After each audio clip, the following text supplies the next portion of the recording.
রবিন আর Suman scooty করে ঘুরতে বেরিয়েছিল সবুজ মাঠ পেরিয়ে ঘন জঙ্গলে। কখন যে বেলা শেষ হয়ে সূর্য ডোবার সময় এসে গেছে ওরা বুঝতেই পারেনি। এদিকে যে কোনো সময় বৃষ্টি নামতে পারে, তাই সময় নষ্ট না করে ওরা ফিরে চলল। সুমন জানে 8 থেকে 10 কিলোমিটারের মধ্যে আশেপাশে কোনো বাড়ি নেই।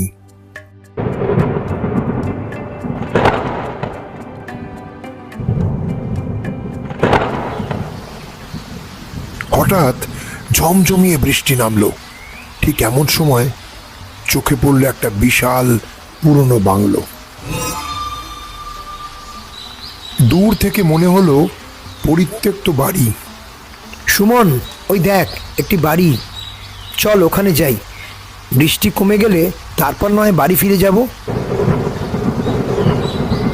জায়গাটা আমার ভালো লাগছে না, অন্য জায়গায় চল। আরে বাবা, আগে তো বৃষ্টি থেকে বাঁচি, তাড়াতাড়ি চল।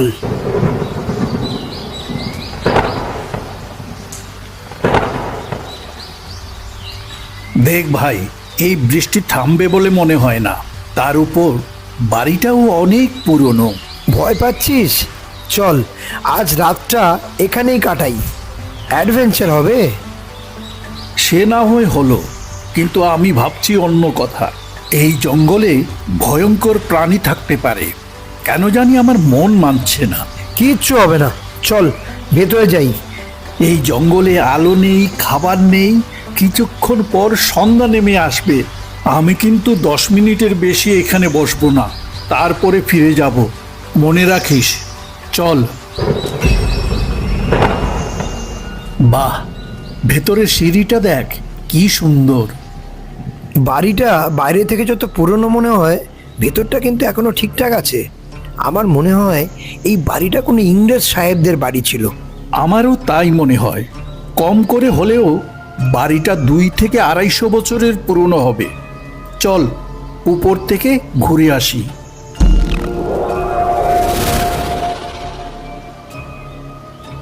রবিন, পুরনো সিঁড়ি ভাঙবে না তো? বৃষ্টি যেন আরো জোরে বইতে লাগলো, থামার কোনো লক্ষণ নেই।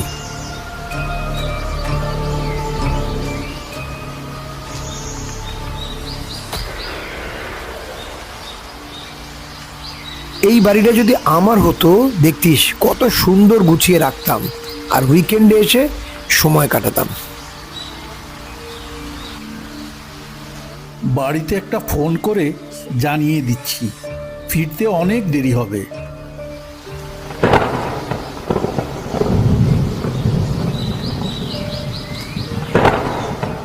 মনে হচ্ছে এখানে নেটওয়ার্ক নেই।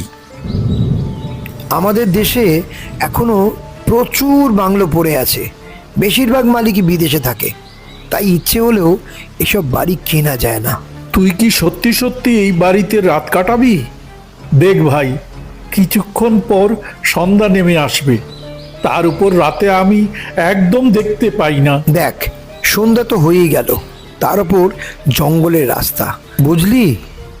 কোথায় বিপদ ওত পেতে আছে কেউ জানে না। তার চাইতে এই বাড়িতে আমরা অনেক নিরাপদ। কথাটা মন্দ বলিসনি। সে যাগ্গে, আমি একবার ভেতরে ঘুরে আসি, যদি কোনো আলোর ব্যবস্থা করা যায়। ওকে বন্ধু। সুমন চলে যেতেই রবিন নানা ভাবনায় ডুবে যায়। বাইরে ভীষণ অন্ধকার, চারিদিকে শুধু বৃষ্টির শব্দ।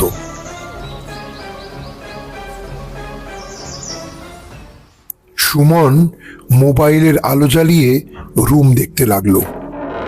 ভেতরে কিছুই নেই, শুধু ধুলোর গন্ধ আর মাকড়সার জাল।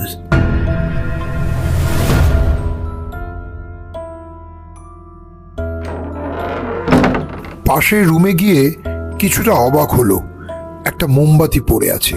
তবে আশ্চর্যের বিষয়, এই রুমে একটা শোয়ার খাটও রয়েছে। ময়লা চাদর, কিন্তু বিছানা অক্ষত।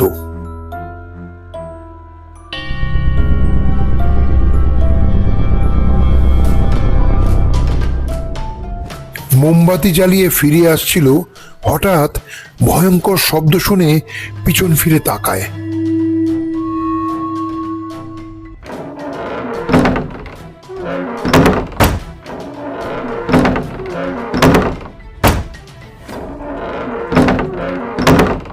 সামনের দরজাটি একবার খুলছে, একবার বন্ধ হচ্ছে।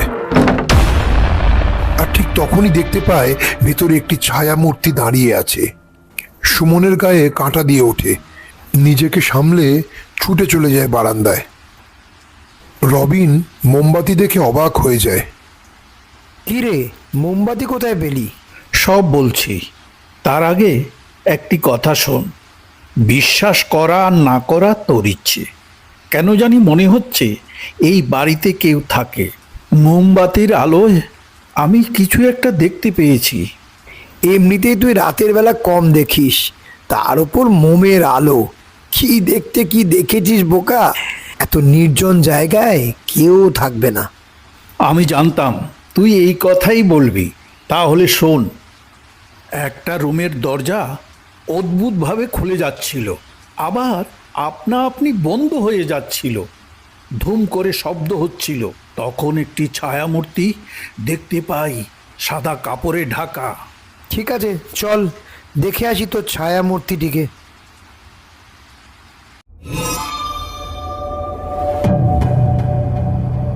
ওই যে লাল দরজা দেখছিস, এই সেই রুম। ভেতর থেকে অদ্ভুত শব্দ আসছিল, দরজাটাও ভয়ঙ্করভাবে নড়ছিল। বুঝলি, আমার মনে হয় এই বাতাসের কারণে দরজাটা নড়ছিল। কেউ থাকলে এতক্ষণে আমাদের কথা শুনে বেরিয়ে চলে আসতো। বিশ্বাস করা আর না করা তোর ইচ্ছে। আমি যা সত্য তাই বললাম। এবার দয়া করে চল বাড়ি ফিরে যাই। আরে বাবা, রাগ করছিস কেন? চল ভেতরে গিয়ে দেখে আসি। আরে ছাড় না, অচেনা জায়গা, কি থেকে কি হয়ে যায়। তার চাইতে চল বারান্দায় ফিরে যাই। কই, ভেতরে তো কেউ নেই। শুধু শুধু ভয় পেলে চলে? মোমবাতিটা নিয়ে আয়, দেখি ভেতরে কে আছে।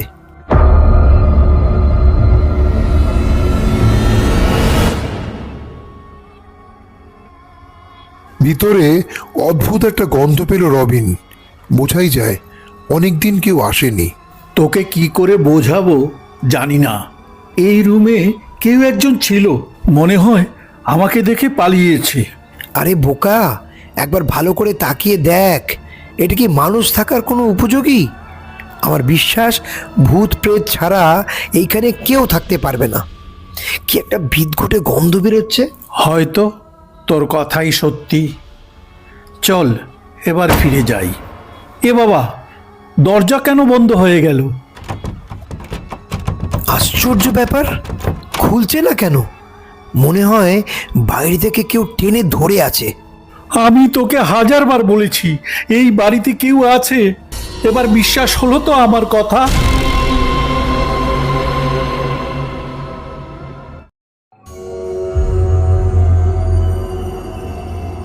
এবার চেঁচামেচি বন্ধ কর।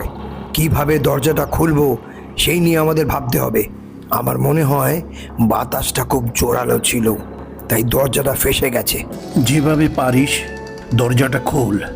আমাদের এক্ষুনি পালাতে হবে, না হলে কিন্তু ভয়ঙ্কর বিপদে পড়ে যাব। আরে চুপ থাক না, এত ভয় পেলে চলে? প্লিজ আমাকে একটু ভাবতে দে। তুই ভাবতে থাক, এইভাবে ভেবে ভেবে সারা রাত কাটিয়ে দে। ভয়ে আমার হাত পা কাঁপছে। কেন যে তোর কথা শুনে এই বাড়িতে মরতে এলুম। এখন আমার চুল ছিঁড়তে ইচ্ছে করছে। শুধু শুধু বিরক্ত করিস না তো। কতবার বলেছি বিপদে মাথা ঠান্ডা রাখতে হয়, কেন বুঝিস না তুই?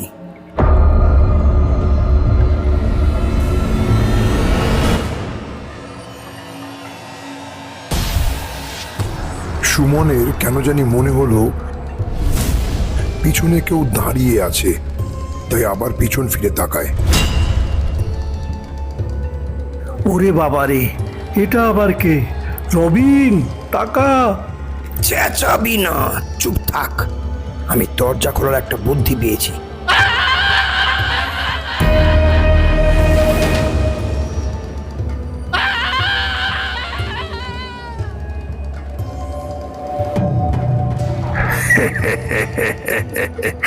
এই বাংলোতে যে একবার আসে সে আর কোনোদিন ফিরে যেতে পারে না।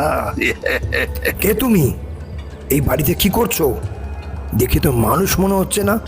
না, আমি মানুষ নই, মানুষের একটি আত্মা বলতে পারিস। মানুষের আত্মা? সেসব তো রূপকথার গল্পে বই পড়েছি, বাস্তবের সাথে তার কোনো মিল নেই। আমাকে দেখে তোর কি মানুষ মনে হয়? ভালো করে আমার দিকে তাকা, আমি যা চাই তাই করতে পারি। সামনের এই দরজাটা আমার হাতের ইশারায় বন্ধ হয়ে গেছে। তোরা হাজার চেষ্টা করেও এখান থেকে বের হতে পারবি না। এই বাড়িতেই তোদের মৃত্যু হবে। সব মানছি, তুমি শক্তিশালী এক আত্মা, কিন্তু আমাদের মতো অসহায় মানুষদের কেন তুমি মারবে? তাতে তোমার লাভ কি? প্রতিশোধ, প্রতিশোধের আগুনে চলছি। 100 বছর পেরিয়ে গেছে, আমি এই বাড়িতে তার অপেক্ষায় প্রহর গুনছি। 100 বছর আগে সে তো রাজাদের শাসন ছিল। সেই সময়কালের কোনো রাজা এখন আর বেঁচে নেই। এখন আধুনিক যুগ, সব কিছু বদলে গেছে। তবে ওদের বংশধর এখনো বেঁচে আছে। কিন্তু তোমার এত রাগের কারণ কি? তাহলে শোন, আজ থেকে 100 বছর আগে আমি ছিলাম গ্রামের এক সহজ সরল চাষি। মা, বাবা, স্ত্রী, সন্তান সবই ছিল আমার। অত্যাচারী রাজা আমাদের শোষণ করত। একদিন আমাদের গ্রামের সবাই প্রতিবাদী হয়ে বাবা, উঠল। ওই দেখো, কে যেন আসছে। রাজার লোক ঘোড়ায় চড়ে আসছে।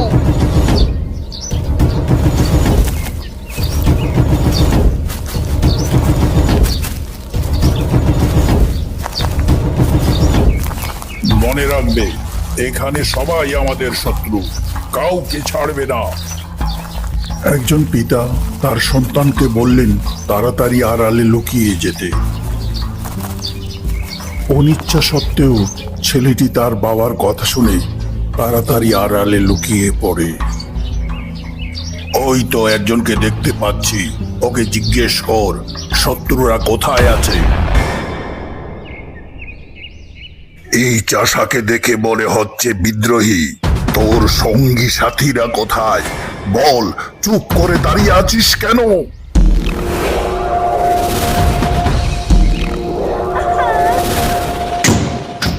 শোন হে গ্রামের চাষা, জানিস শত্রুরা কোথায় লুকিয়ে আছে? বল, তাড়াতাড়ি বল।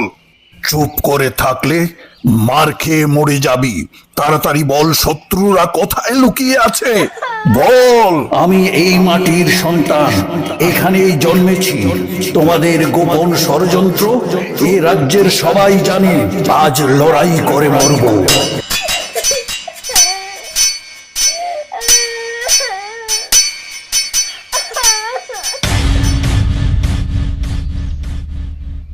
আর নয় প্রতিবাদ, এবার হবে মহাযুদ্ধ। আয়! ছেড়ে দে, আর মারতে হবে না। এবার চল, গ্রামের দিকে যাই।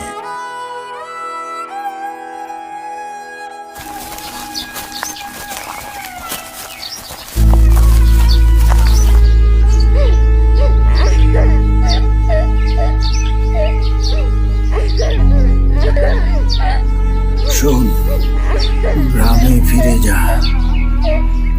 তোর মাকে বলবি আমি এখানেই আছি।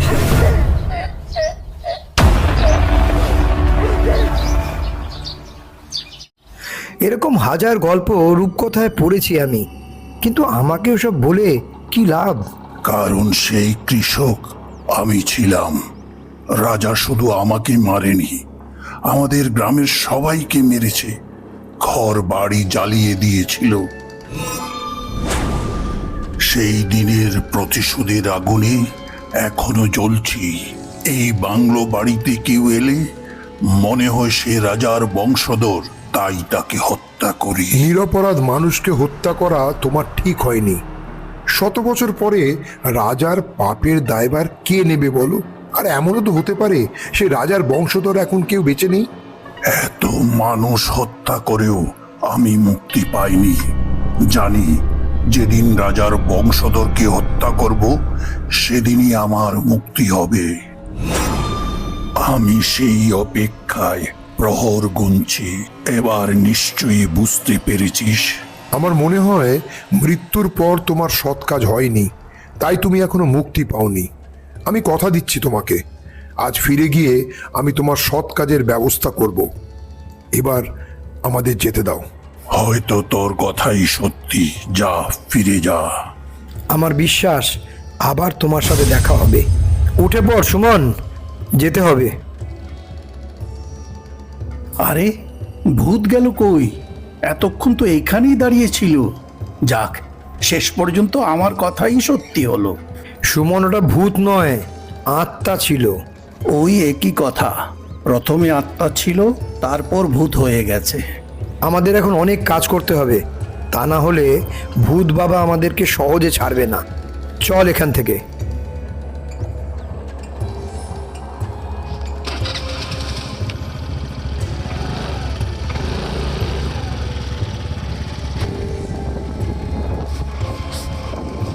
ভূতের বাংলো থেকে প্রাণে বেঁচে ফিরলাম। তোর সাহস আছে বটে।